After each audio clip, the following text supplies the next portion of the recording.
Hi everyone, welcome to Magic Carpet Life, your weekly wonder trip into the infinite discovery of who you are. I'm your host and guide, Tiffany Josephs, and I am here to romance the world to a higher love. Why are you here? Have you thought about it? Have you written it down? Have you shouted it from the rooftops? Well, this is your time. The world has never been more ready to receive your unique magic. And you can think of me as your cosmic cheerleader on your path to discovering just how true that is. Thank you so much for tuning in, and let's get started. Today I have a beautiful, amazing, miraculous, miracles, that's the word I have with you. You create miracles all around you. This is Sarah Davison-Tracy, and I want to start by reading the bio that you have out in the ethers and interwebs. And I'll just start with that, and then we're gonna fly today. Before we started filming, I was saying to you how everything just sort of dropped when we sat on the couch here. And with different guests, there's a different shared space. Some friends are giggly, some are more cerebral, some are just in different places. In this one, everything in me just wants to be very slow right now. And so I'm really going to honor that with you today and get to fly the carpet in that rhythm. So let's see what kind of magic we make. So, Sarah, whether traveling the globe or nestled in the backyard of her home in Colorado with her husband and two beloved children, Sarah Davison-Tracy is a devoted human rights advocate, author, speaker, and founder of Seeds of Exchange. Seeds of Exchange is a collective of everyday people who are committed to light up the world so that a mighty difference might be made together. We do what we do. See, it's that look that you have. It makes me want to cry right away. People that are watching need to see your eyes. Good God, Mama. Seeds of Exchange. We do what we do. I'm speaking as Seeds of Exchange because we believe that we belong to each other and that each and every person matters. We passionately work to make an indelible dent in global human rights and in one another's day-to-day lives. Sarah has published 2 books, which we are totally going to share with you today. And those books are titled Live Ablaze and Light Up the World and Soulfully Ablaze, a 40-day journey to light up your life and the world. Sarah, thank you for being here. Oh my gosh, thanks for having me. How do we even begin to enter? Where do we begin? You're a mom, you're a wife, you're a human rights advocate. You are a creator, you are an artist, you are style, you are expressed. How did you arrive to your radiance? This is where I want to begin. Okay. Because when I am with you, whenever I've been in your presence, which I want more and more of, the more time that I spend around you, I want to be neighbors, I'm affected by you. I am affected by your light. So that's a real intentional thing that I can imagine you work with, is your light affecting others. But we all have our stories of how we get to this place. Yeah.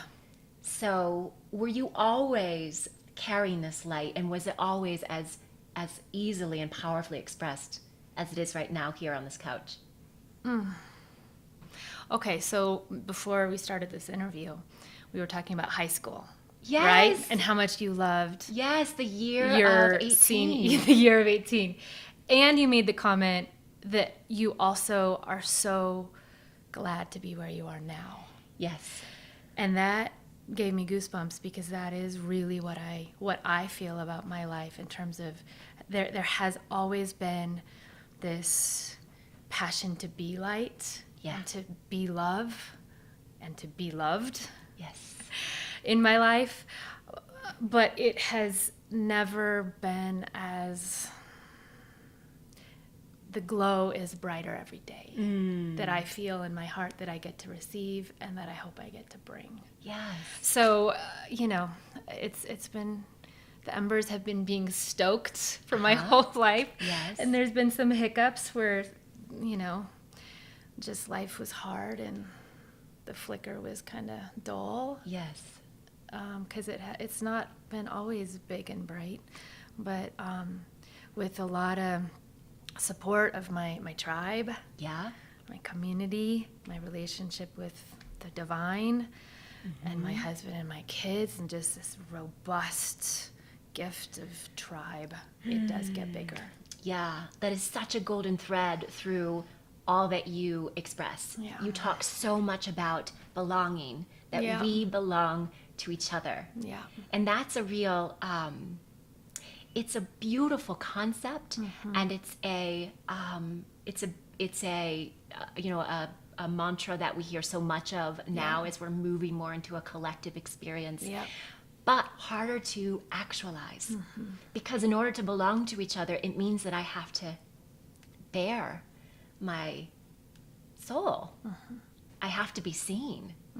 And so this I'm intrigued in how you stepped into tribe. Like, what was that journey like for you, where you went from me, Sarah, into us, and your passion in getting to that point? Yeah, I mean, that even, I would say, to continue the thread of the very beginning of the conversation, I have always had this passion to connect that like sense of who I am, like at the deepest, truest place with people around me. So when I was a kid, like our house was always the hub on the weekends. Like really? I literally have this picture of my mom pulling out trays and trays of nachos, piled high with cheese and olives and salsa. And it was just like kids would just come in the doors, and we would like that. We were the gathering place. Wow. Thank you, Mom. So, right. And she's an introvert, so even thank you more, because she was like hosting this wild party all the time. The nacho queen. The nacho queen. But I share that because for me, a lot of my life has been paying attention. I kind of call it like the treasure hunt. Like the treasure hunt of what are the things that have just, like, they're in my DNA. Like, I don't have to try. It's just like there. And it's just about kind of following the crumbs or following the trail step by step. And this tribe piece or this community piece that always has to involve belonging, because otherwise it's just about like being busy with a lot of people around. Right. It's very like, And the difference between the two when you get in that space. Right. But it's like, okay, how do I just show up and bring who I am, where I am, what matters to me in this moment, and like draw out the same, whether it's like one person or a group of people. Yeah. And there is always a treasure there. There's always a gift for me to be able to say, like, how do I keep it real today? Does that mean like shouting from the rooftops, like something amazing going on, instead of like being like, I can't talk about that people will think I'm being cocky or something. Yeah. Or how do I be like, I'm like hanging on by a thread? Like that's the truest part of my story today. And then just be it, bring it, and try. For me, the reason that I'm so committed to doing that myself and to inviting people to do that is that I think when we crack that door open of whatever is true in me and invited in you, that's where the light comes. Because it is important, this kind of solitude and the contemplation and the quiet that happens just in me, that is an important piece. Yeah. In the pages of my journal, as I go for the walk, as I take a bath at night, all of these sacred, very solitary pieces. But if it stays solitary, whether a high or a low, I believe we get really, like, things get dark inside. So that's where the light comes. That's why the light and the community is so intertwined for me. Yeah, Does what that is make the sense? magic of that? There's something, it's so true. It's like the Martha Graham quote. Yes. She said the world won't have it. Yes. What is the magic of having all of this a rich, beautiful, deep inner world. Yeah. I love that you talked about that when you were talking about the treasure hunting. You talked about going in. Yeah. Whereas as some people might think treasure hunting going out, and that's a part of it too, but it's Of course. really, digging what's already there Yep. in your DNA, which there are infinite wonders inside. Yeah. So for me personally, I have a very rich inner world, to the point where my husband's like, "Hey, I'm over here. If you ever want to share any of that, he used to go in my journal, to not that he ever would, but he'd know a lot more about me reading my journal than oftentimes he would know just during the day, because it's so deep and so precious and sacred.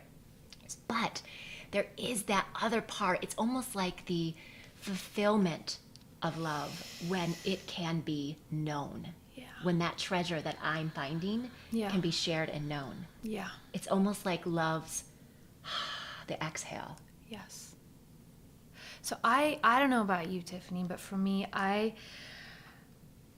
the word that hits me with what you're talking about is this invitation to witness, like to witness each other, and to be like, to reflect, like, here is what I see about Tiffany today.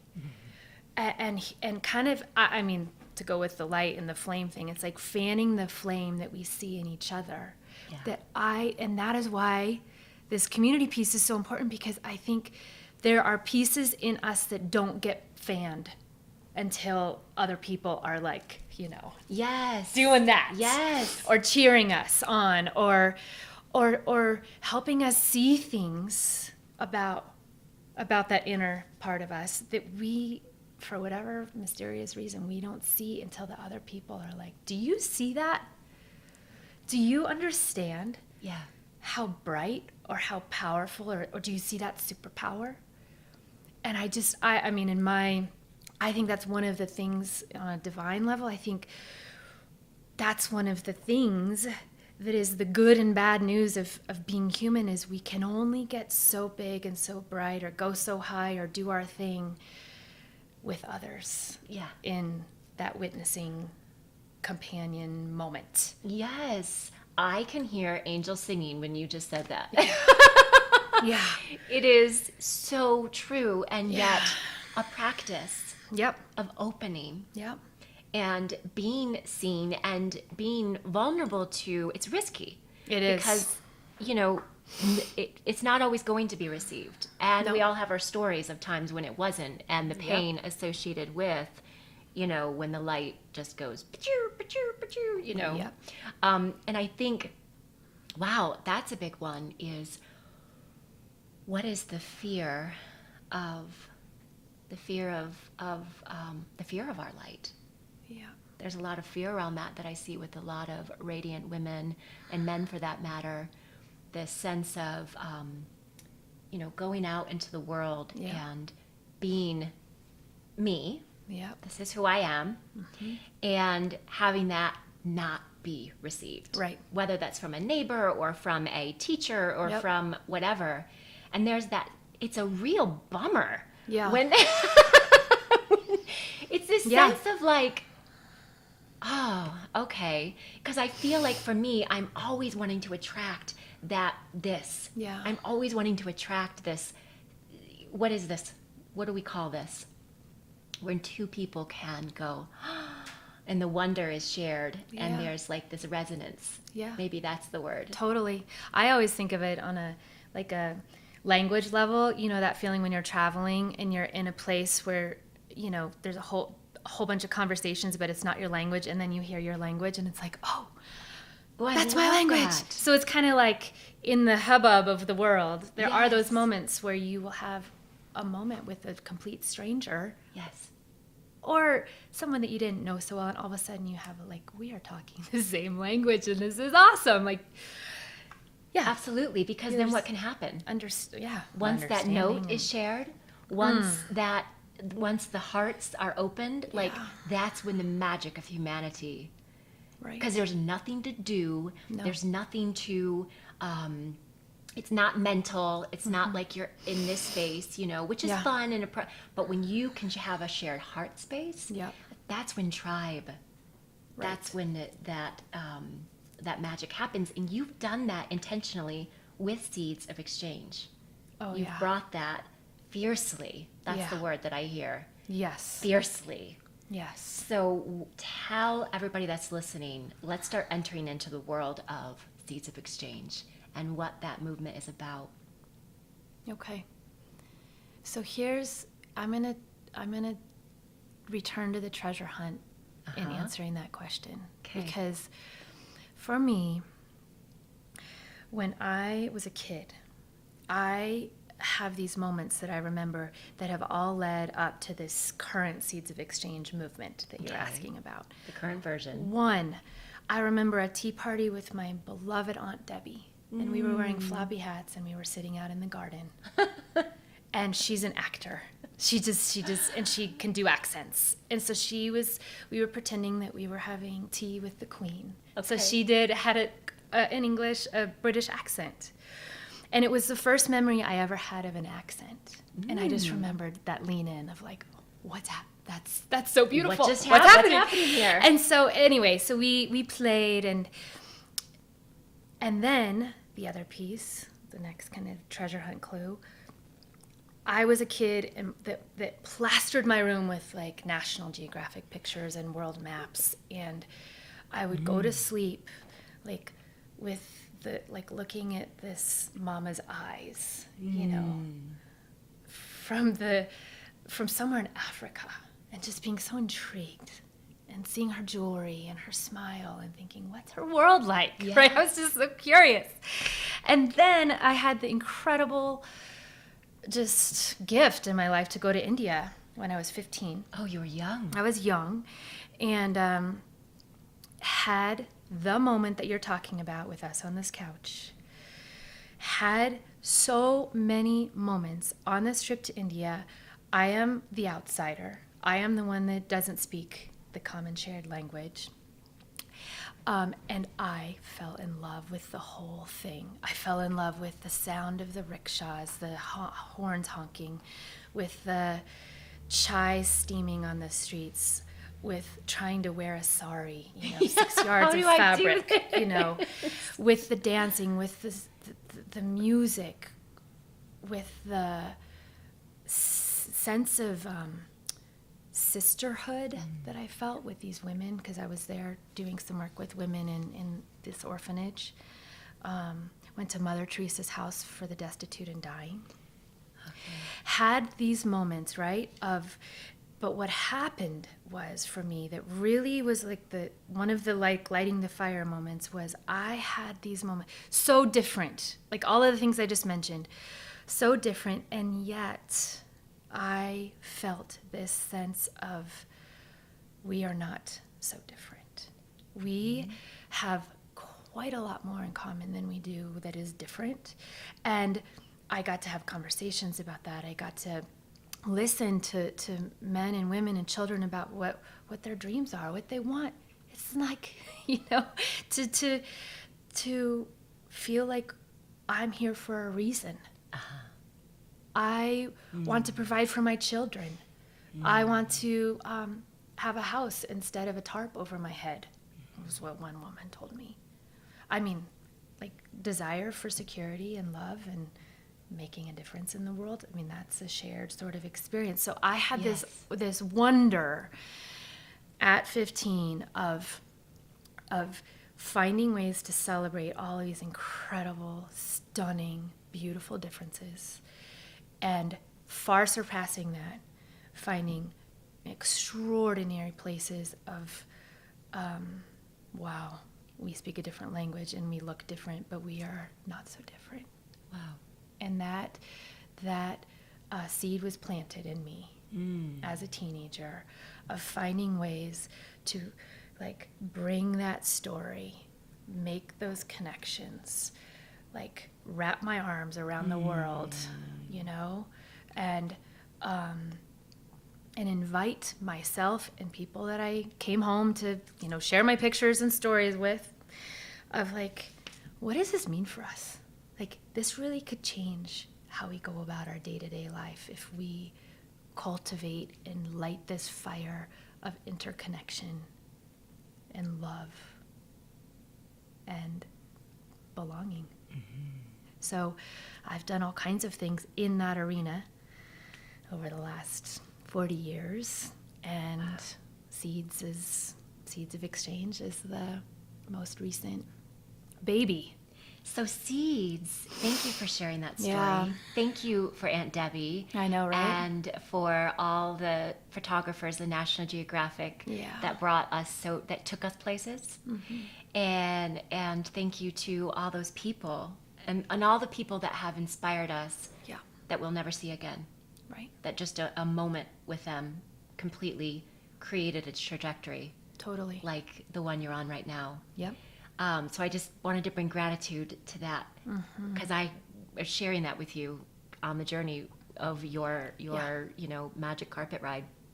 So Seeds, in the way you're explaining it, are really these memories, these moments, the captured moments. Yeah.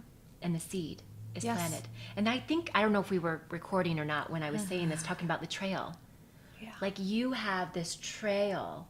When I see you energetically, there's this trail of love, and it's all behind you, and there's all these beautiful people. It's like when you walk, and all of us, when we walk in love, are planting seeds. I totally believe that grow. Yes. And we don't know it, but they're growing, and other people are enjoying the love that we shared. Yep. In that moment. So 100%. It's almost timeless. It's like outside of time and space. Yeah. The magic of love. Yeah. And I think that's part of the humility, right? Of being human, of like, we're not God. We don't know what's growing in that trail behind us. Yeah. Doesn't matter. Yeah. Doesn't matter. It's just like, what's here today and what seeds can I plant? Yeah. And who do I get to water seeds with? Here it's you. And who knows who's going to listen to this podcast 20 years from now? Right. And the cool thing is, it doesn't even matter. Yeah. It's like us showing up and doing our thing. And that for me is about freedom and joy of like, that has been part for me of the light growing bigger. Because for me, I think a lot of times in my life, because I've always wanted a life of meaning and purpose and making a difference. But there were seasons in my life where I just like, it was like the gritted teeth and, quested and like, what am I here? It was very frenetic. Like, tell me who am I? And how are you doing what you're doing? And you're so cool. And I totally suck. Yeah. And I could never do what Tiffany's doing. And it was all that like, I did the what color is your parachute and the artist's way. And I had gone to retreats and I mean, everything. And those are all good. Those are all amazing. Yeah. But for me, that the sense there was something in me in a lot of the questing that doubted, like I thought, okay, I totally get that most people in the world are here with a special gift, with a special something, but I don't know. I wonder if I really have it. And and that is why this belonging and mattering, this message is so important to me, because I think I talk to people all day long. And sometimes people say it outright, and sometimes I feel it, like that feeling of like, wow. It's almost like the bigger the world gets, the smaller a person can feel. Absolutely. Or the more amazing. I think this is part of like what challenges people about community. It's like, can I be in a community of really amazing people and not feel really small? Yeah. So I think that's part of the invitation of like, even before you know what your superpower is, what your gift is, can you be big and bold and bright? I believe, yeah. But I believe it's hard. I mean, I believe there's a lot in our thinking that's like, oh, you better dare not do that until you have your website and your program and your, cocktail, your pitch. Yeah. No, I'm like, no, what if we all just show up and we're like, I am here. I belong here. I have dignity. I have worth. I am loved. I don't have it all figured out.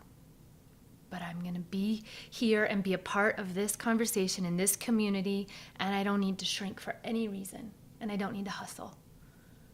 That's that's good news. Yes, that is very good. Because life can be so much about the hustle, right? Like, once I do that, then I can hold my head high, or then I can, be in community. But I'm going to stay here. I'm going to stay in this quiet little spot until I have whatever the fill in the blank is. But for me, I had a lot of fill in the blanks before I thought I was worthy. So that's why for me, I'm just so like, no, like, you don't got to do one thing. Mm-hmm. That's another angel singing word when you Yes. said worthy. Yes. Worth, knowing your worth. And that's relevant for us here in this beautiful home in America. And it's relevant for my friends that have just been rescued from a brothel in India. Mm-hmm. They don't feel worth, and your next door neighbor might not. Like, it doesn't matter what your environment is. It's like whatever we have in our lives in the moment, the joy, the pain, the opportunity, the challenges, all of it, like, it can we can sit and be a person of great worth that is loved before we do one more thing. And I believe that is a game changer as a human being. Yes. Yeah. The whole world. The whole world. The whole world is changed when we can be in that space more and more. Yes, because then it fills our bucket up, and we can't help but splash it on people around. Absolutely. And I believe the more we live in that reality of belonging and worthiness and love, the more that is what we see and what we bring when we go about our day-to-day life. Mm-hmm. In the carpooling, in our corporate work, in our marriages, in our neighborhoods, in our travel, whatever it is. Yeah. And I just think that's like what becomes world-changing material. Yeah. When you feel light around me, it's because of my overflow. You're feeling my overflow. You're not like trying to be light, because that doesn't feel good to people. It's right? not authentic, right? No. people can tell. Like, there's something about the hustle but Sure. when it's the overflow, people are like, how do I get closer to that? I know, because we're made for it. We're made for it. We're absolutely made for it. You've seen a lot of things. Yeah. You've been a lot of places. Yeah. I would love for you to share your experience of a time in your life, a place that you've been where it was the darkest place, but in that same moment you saw the greatest amount of light coming through. What was the moment where you saw the darkness and you either orchestrated or saw or witnessed that light? Yeah. Oh my gosh, that's such an awesome question, because it is one of the great passions I have to, I call it like wading into the deep, dark places in the world, like, and looking for the light, and sometimes bringing it, and sometimes looking for it, and then saying like, look, it looks like all is lost there, but there's a light, and let's talk about the light. Yeah. And Let's so do that. what's the story? That fanning to flame. Okay. I'm kind of drawn to tell two, a personal one and a global one. Beautiful. So the personal one is, for me, one of the darkest times in my life occurred when I was in my late teens. And it's a long story, but I'm going to keep it short for this. But what happened was there were a whole bunch of factors that came together that made, for me, I felt very alone. I was very isolated, and I really had these deep questions of like my value, like what I don't know if I'm here for any big reason. And those things combined with my tendencies towards being a perfectionist and just thinking the better I am, the more worthy I was. So all those things created this perfect storm of me almost dying from an eating disorder. when I was in my early 20s, because it was about 2 years of a journey. And for me, it was, what happened in that moment was, in that season, was like, it felt like the door of hope and light and goodness, it just like slammed shut. And I got into that moment I was talking about earlier, where I just like hunched over, and my life was small. I didn't have a sense of connection, of purpose, of getting up in the morning with anything to look forward to. And it kind of took the light out so much that the reason to live got lost. But the light moment came in a community, in an eating disorder therapy group, where a woman twice my age was telling her story that had started when she was exactly my age. And she told a 2-decade story of exactly what I had experienced for 2 years. And I had literally a whisper in my ear of like, if something doesn't change, this is your story, and you were made for more. Yes. And so was she, of course.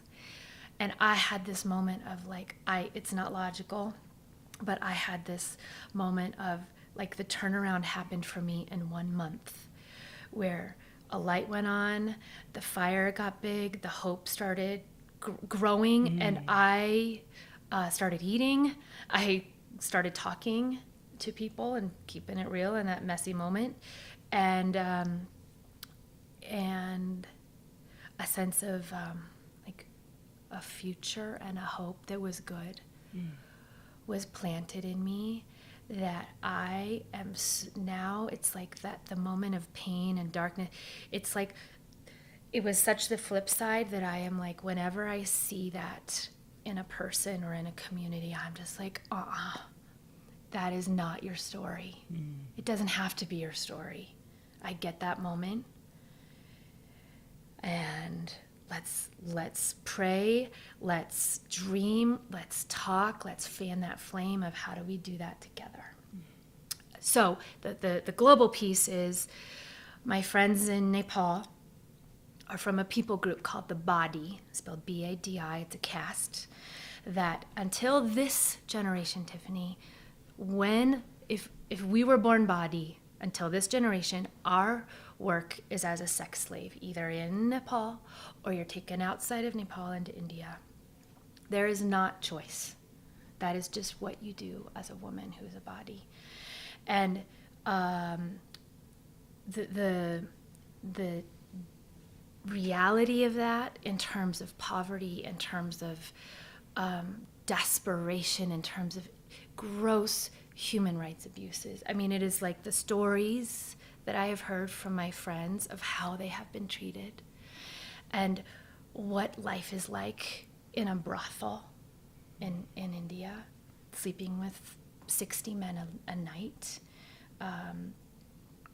being hungry, having babies, and then seeing them crawl around in the brothel, like being groomed to do this very same thing. It's like the worst horror movie I can imagine, sort of a thing, right?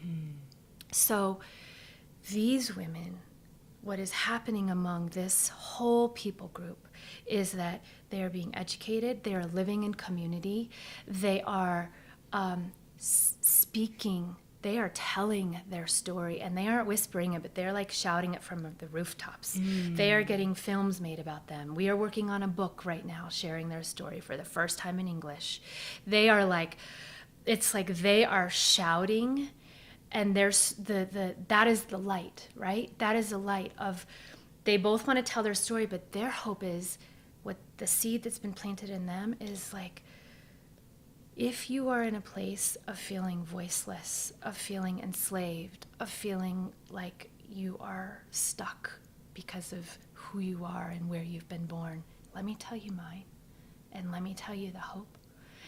And let's like bust out of those walls, and let's do that. Their vision and mission is to bring people around the world with them. So they are moving from having been like voiceless to not only having voice, but being like, let's like they're gathering a movement and generating momentum. And for me, I think that is an incredible picture of the moving from darkness to light, of moving from like hopeless to hope. Yeah. So I'm glad you turned on your AC. I would be hot right now. Badi, B-A-D-I. B-A-D-I. Yeah. And this is happening in this generation. Yes. And is it through advocacy and support of people who the awareness has grown, and so they've been able to overcome those that once controlled them? Yes, and it's through some nonprofit organizations in Nepal that are providing education for these kids, so that and providing a community for them, where literally the girls will say when they first come from the villages into Kathmandu, where the dorms are and the schools are, the girls will say, like, it's so amazing to be able to sleep all night without a man crawling through my window. Yeah. I mean, they haven't been able to sleep for a night. Yes. So, I mean, it's from a very, like, physical, like, just security level, Right. to then the big picture of, like, they're getting good food, they're getting education, they're going to college. My friend, her big sister just is the first person in her people group in the history of Nepal to buy a piece of land, because they've been landless people for a long time. So, like, things are happening on a very, like, it's both kind of spiritual, emotional, and then very practical. Like, Yeah, and the power of light is that it accelerates. yes. It accelerates, and Always. people like you, and through Seeds of Exchange, can be holding the flame Yes. and lighting another. Yes. And holding the flame and lighting another, and then finding those moments where that flame comes back. Like, like holding it and finding ways that it's like, that's the exchange part that I love. It's not like me going around and lighting all these people up or like shining light. It's sometimes just going and like finding these lights and my realizing that all of a sudden my flame is like quadrupled because of this person's story or what they've taught me or what they've inspired. That's interesting. That's an interesting Right? part of it, because that's, I think we were talking about this, but that's how we're completed, or that's the process of love, right? To love and be loved. Yeah. And when that happens inside of you and you can witness and see what light has done, what love has done, Yeah. you move from like a regular star to like a super whatever that is in space science. When you have like the regular stars, and then you have the Yep. and your light just magnetizes even more. Totally. Light begets light begets light, and then more light, and that's the movement. That's the power. That's the movement. And that's why I think this Yes. was named this. Yes. Wait, this is the journal. Okay, let's talk about this one first. Okay. To make sure you can see it in the camera. Live ablaze and light up the world. First of all, how does it feel to see your name on the cover? Well, I thought you were going to ask like the joy right now, because this has been such an internal process for about a year with me and a very small team, my editor and book people. But the joy is seeing people I love like holding. It's kind of like for people that have had children. Yeah. The joy of like passing your daughter to your sister for the first time. Like Yes. the auntie is holding the baby. Right. And you the see auntie the holding two the baby moment. Yeah. So like for you, so the joy is like passing this baby or passing this, like seeing people like hold it and read it and experience it. That's been rather mind blowing for me. I didn't expect that to feel so The coming amazing. back to you thing. Yeah. Yeah. Just seeing you hold it too is amazing. So, what was your question? I don't Seeing know. my I don't name on the remember. book. Oh yes, that moment when you're like, I did that. Yeah. That happened. Thanks to Aunt Debbie and, Yeah. as we were saying, there's Yep. like thousands of people that go into Yeah. a book writing process when is this a memoir? It has elements of being a memoir, but it's not. It has stories from my life, but stories from the tribe from around the world of what is it like to go on this treasure hunt of meaning and purpose and connection and community and finding purpose in the pain, because being human always has moments of pain. Yeah. And what is it like to, kind of what you spoke to earlier, cultivate a tribe of people who are trustworthy, who, because if we're talking about sharing like our whole hearts, our whole selves, like especially the keep it real, like really messy moments, or the big ones. Yes. Not everyone wants to cheer those on, are just as right? vulnerable, yeah. Right. So a lot of it, like I have a story in the book about when my daughter went on a trust walk with her school, and she was blindfolded, and for whatever reason, the guy that was leading her along was distracted, and she walked right into a pole, and has a scar on her forehead still. And so the idea is, like, you talked about this, we have scars from like sharing something that mattered a whole bunch to us, and someone like, whatever, Yes. or diminished or dismissed or judge, whatever the thing is. Yeah. Right? So part of it is like this discerning of like, how do we love big, no matter who you are, but how do we choose really carefully to like share those, like the nail biting things, or the not quite ready to share with the world stuff. But bring it out. But we got to have people that will hold that. Yes. Well. That are worthy mirrors. Yeah. So talk about that. So yes, it is amazing. I am ecstatic. I Should I keep holding it up for you? I mean, really, it just makes me so happy. And it is a picture. It's this, I talk about these both ands in the book. It is a picture of yes, it took a lot of commitment and investment and, early mornings or late night, all of the things that it takes to make something. Yeah. And it is a picture of something that, though was I destined to write this book? Yes. Was a dream planted in me many years ago to write a book? Yes. Do I have some gift to write? I think and I hope so, yes. But I could not have written this book alone. It's a picture for me of like this intersection of like the gifts that we have and the stuff that can only happen with people who also have superpowers that are like, yes, Sarah, this is good, and let's make it better. Or yes, Sarah, this is good, but you don't know how to market a book, but I know how, like, so I have all of these people around that it's like bringing this baby to the world. They help me like be able to actually do it. Yes, making it possible. Yeah, whereas if it were just me, it would be on my computer, which is its own awesome piece. Sure. But my hope is to or just share a blog. it. Yeah. Yeah, my hope is to share it. And so then it's like, to do that, I actually can't do that alone. I can't. I need people. When did you know you wanted to write a book? I think I have been writing my whole life, like in a journaling way. And that's one of my, and then kind of became more public of like, before blogs, it was, when I would go on a trip, I would come home and write stories and share them with my friends and family. But I had a moment, treasure hunt moment, probably 10 years ago, where I was talking to my husband's grandmother, Nana, and I remember right where I was when I was driving.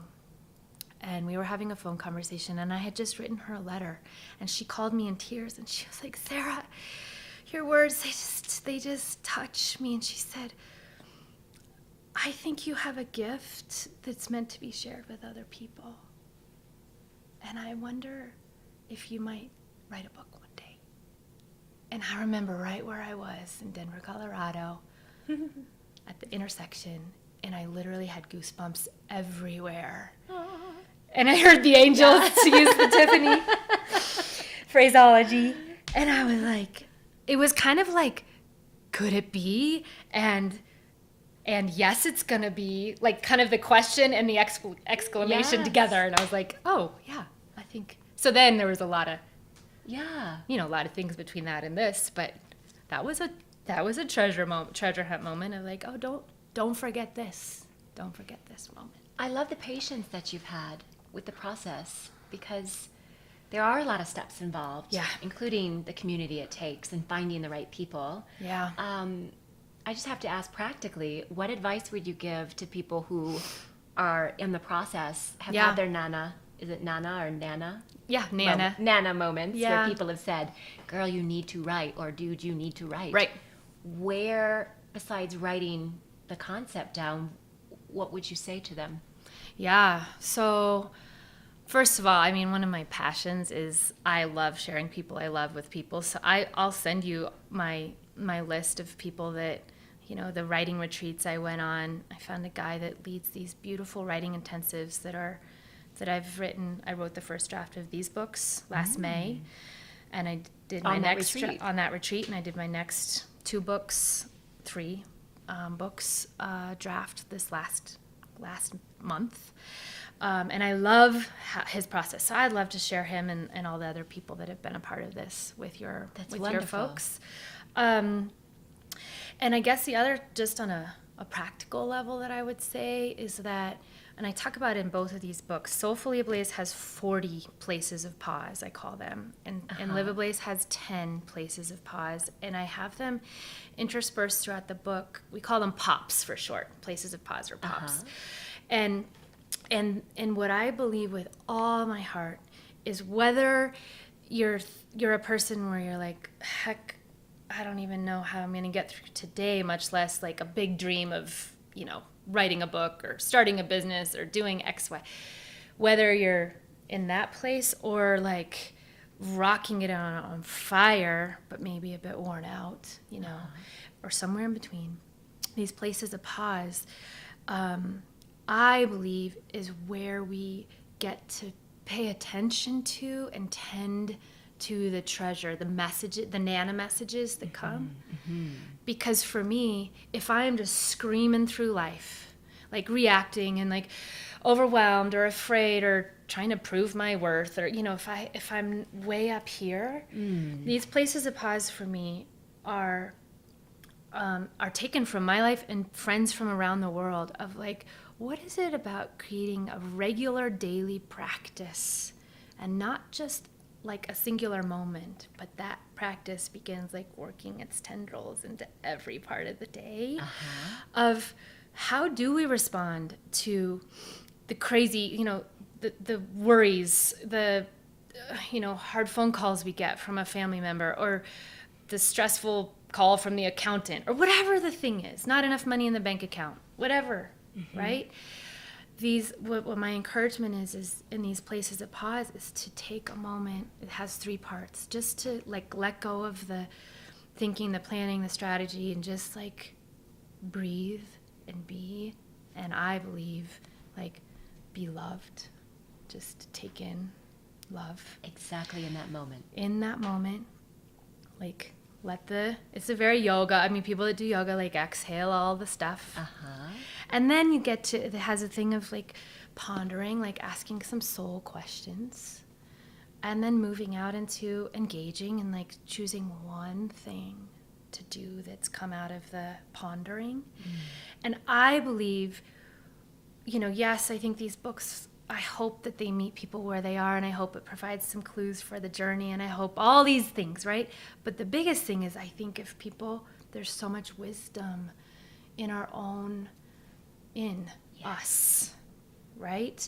And so I think, to your question, for people that have an inkling of a dream for whatever, a book, a movie, to be a mom, to be a dad, to be married, whatever the thing is, to really cultivate and tend to those in a soulful way, where there's trust, there's hope, there's love, there's intention, there's attention. And so it's kind of this like solitude, contemplation, and action. And then solid, you know, it's kind of like this rhythm of like both. If it's too much action, it's too frenetic. If it's too much solitude, it's too like heavy and dark, and, you know, it's like both. Both. And so that's the nudge, is that's to yes. Yeah, so the nudge is to pay attention and find some practices that help you like light the fire that I believe is there for everyone. That's what you call Ablaze. Yeah. And you have 2 of these. So one's being launched on June 20th. Yeah. That's a Wednesday, the day that we are actually airing this recording. And then we have this other beautiful book, which is intended for more reflection and journaling. Is that right? Yeah, it's so this book, Soulfully Ablaze, I've always been in love with any journey book, like any book or a retreat or a thing that has to do with like something that I can wrap my arms around and experience a day by day kind of, because I just know like nothing happens like that, right? Yes. And I've always loved this idea of a 40 day something, because in neuroscience it takes 30 days to form a habit. In the sacred world, every religious tradition that I know of has something around 40 days. There's something in their sacred tradition. And so I'm like, well, why not combine neuroscience and the divine and like do a journey, right? And so this is for people that you don't have to be a writer or a journaler. It can be if you like to walk and think about things, if you like to speak into a voice memo thing on your phone. It's kind of like, but it is set up to be a 40-day process that leads you down a path from this like kind of internal, it's like this internal and communal and solitude and action and kind of asking questions about like the local, like right in your home or in your neighborhood passions and what's going on in the globe that's capturing your attention, and just kind of like, it really is like a treasure hunt, going on a treasure hunt of what matters to you. What do you want to do more? Yeah. What parts of your life would be really fun to expand? And when you wake up in the morning, what's the texture of your morning? Is there a sense of joy and anticipation? And if not, no worries. But how do we stoke that? Right, I love that word, You texture. know? Because I've had a lot of seasons in my life where every morning it was like, way too many mornings in a row of like... Yeah, the season. That's the seasons, right? Yeah. Where you get just as many diamonds as you are when... It's footloose and fancy. Yep. These are beautiful books. Thank you. They're speaking of texture, the aesthetically are just beautiful. And as I was spanning in, I mean, this is legit, sister. We put a lot of work. Our intention was that when someone would pick up either one of these books, there would be this sense of like invitation and like curiosity and a deep sense of beauty, that there was. And that's actually where the places of pause came in, was no matter how awesome a film, a book, a conversation, without some moments of pause where you can like take a breath and see what gold is in your hands, it just all gets whooshed away. So even the pauses we tried to make so like have this texture of beauty on the pages and images that evoke like, oh, this is a moment to savor. This is a sojourn on the road. So in the busyness of life, and in the crazy fast tempo, the magic is to slow it down when it needs to be slowed down. And then acting from that place of pure love. That's the pause. The what is your favorite pause in these books? Do you have a favorite? I love kind of my one of my great passions in life is this love piece that we're talking about. And that, so my favorite probably is one of the first pops or places of pause, which talks about limitless love. And when love is the fuel for who I am and what I do, it changes everything. Because I've always been a doer. But when it comes out of like this place of pause where there's like literally I can be a puddle. Like I can just be a blob. I don't need to do one thing, you know? But then when that gets, so that the engage part of the love, the limitless love pop is like, holy moly, the things that we do when we don't need to do it to prove anything. I mean, it's amazing. And I believe we do more. It's so cheesy, but I believe I'm far more efficient with my time when I do these pops and when I'm coming from love, because I'm not frenetic. I'm not proving. I'm not hustling. I'm not doing more than I really humanly can do. When you are fueled by love. Yes. And when I'm fueled by these pops where I have a moment to really discern, like, what's my move? Yeah. It's not everything. It's not saying yes to everything. These pops for me in my life are about what do I need to say no to make room? Yeah, it's interesting. There are some people that, we're all wired differently, and even in different seasons, there are times when we experience the yeses and the nos differently. Yeah. But some people have a hard time saying yes. Yeah. Like the Shonda. Such a good point. The scandal, what is the year of yes that she wrote? Yeah. I forget her name. Sorry if you're listening, Shonda. She's an avid listener of my podcast. No, that question of I need to, or saying no. Yeah. I'm a yes. I'm a yeser. I'm saying yes all the time. Yeah. And it's like classic, because when my doorbell rings, that's an example of all the yeses. Because I course. have an open door. That's yes. how. Okay, we're back. After the man was just trying to sell me windows. That's okay. I get a lot of I get a lot of window people here. They must see how old my windows are. I want to tell people how they can dance with you. Yeah. I want to encourage people to get these books in your hands, because, my experience of this, for some reason, it's taken me back when I was and this is for all ages. Yes. Teen girls. Yes. When I was a teenager, I had a devotional book just like this. Right. And it was my world. It was my everything, to be able to have the craziness that was going on in my school life and my family life. It's like I would go, and this was my time to be with my heart and to be with God. And I started my entire spiritual journey really from this devotional book. Yeah. So I want to just say, books like this are tremendous catalysts for, and we're all, getting our hands on what's the latest book that I should, this and the Soulfully Ablaze as a journal in journal format is a great summer catalyst for if you're looking at some things on a soul level, and you want to launch some things later when the schedules get more cooking in the fall. Traditionally, seasonally, summers are time to go within and to sit in a hammock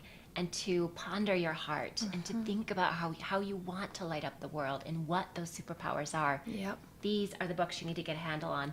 And how can they do that? How can person listening or watching? Yeah, so Live Ablaze will be on Amazon on June 20th. Fabulous. So just type in Live Ablaze, Sarah Davison-Tracy. And then Soulfully Ablaze will be on Amazon on July 11th. Same thing. Be ready Fabulous. to And local bookstores, are you doing any? You've done a few signings. You've had a huge launch party. We had a huge launch party. Congratulations Thank on you. that. It was so fun. You know how to throw a party. I'm going to book you to... I love the part. I love the celebration for sure. It was awesome. It's natural for you. It's effortless, isn't it? It's so the important. Celebration. So I love it. Yeah. I wish I could have little been taste there. of heaven. We'll have to do another one in Okay, town. we'll do another one. We'll do a few of these, like with the Soulfully Ablaze launch as well. Would be great. So check these out online, guys. I am going to be putting all kinds of links up in the blog on magiccarpetlife.com. If you want to, what's a juicy question that you can prompt readers and listeners and watchers, a really great soul question that they can think about and respond in the comments, or not respond. Juicy Just something that opens up.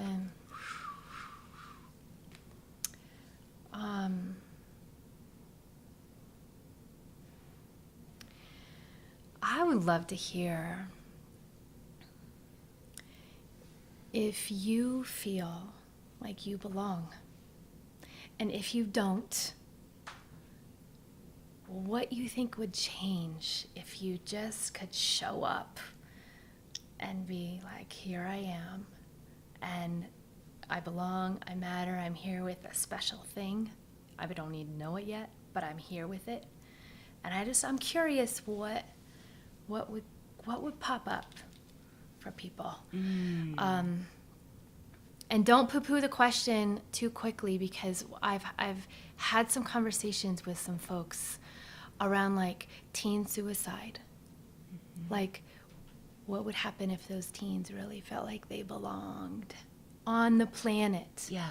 With their peers, in their families. I mean, like, it's a question that I think could really change not just our internal journey, but how we relate to people as we go about our days. Yes. So, Beautiful. yeah. Do I belong? belong? Do I feel like I belong? Do I know my place? Yes. Worth and place and Yes. belonging. That's beautiful. So I'm going to invite you all to consider that, pause, reflect, and if you want, leave your response in the comments. Yeah. And you can do that below here if you're YouTubing this. And while you are there on YouTube, please click subscribe so that you can be the first to know for all of these podcasts and beautiful magic carpet rides that I get to go on with guests and locally, and soon I'll be able to travel to some of my favorite places and get to interview some of my friends beyond. Awesome. Thank you so much for being here, and thank you all for listening and for showing up every day and the way that you are. Know that you are loved, and you are so, so worthy of love. And check out these books on Amazon to find out some ways that you can share some of that love in your communities and beyond. See you next week on Magic Carpet Life.